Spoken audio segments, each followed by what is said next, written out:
भारती को कोई भूल सकता है क्या? माँ विद्यावती जब समझ में आया उनके कि अब बेटे को फांसी होने वाली है, तो वो तो उसको शादी के पैगाम में बदल रही है, कह रही है मेरे बेटे की शादी हो रही है। लोगों ने कहा बेटे को फांसी हो जाएगी और ये कह रही है शादी हो गई। सबको इकट्ठा कर लिया, आओ आओ मंगल गाओ, मेरे बेटे भगत की शादी हो रही है। लोगों ने कहा माँ तू पागल हो गई है। माँ ने कहा हाँ मैं पागल हो गई हूँ। अरे इन्हीं पागल दिमागों में छिपे अमृत के लक्ष्य हैं, हमें पागल ही रहने दो कि हम पागल ही अच्छे हैं।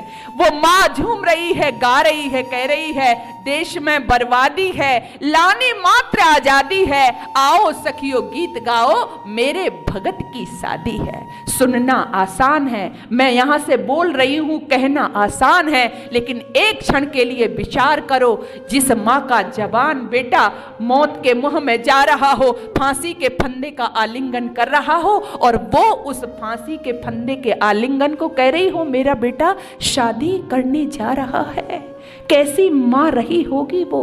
किसके लिए? क्या उसका सपना नहीं था कि बेटा भगत शादी करे? कहती थी वो तो बेटे से बेटा शादी कर ले, उनका सपना नहीं था, था देवी उनका सपना, लेकिन जरूरत क्या थी? राष्ट्र के लिए उस समय आवश्यकता थी। माँ भारती कराह रही थी गुलामी की बेड़ियों में, इसलिए आवश्यकता थी।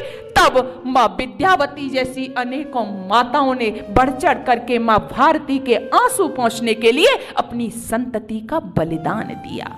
वो माँ बनना है तुमको, वो माँ बन करके राष्ट्र के ऋण से उर्ण होने का प्रयास करना है।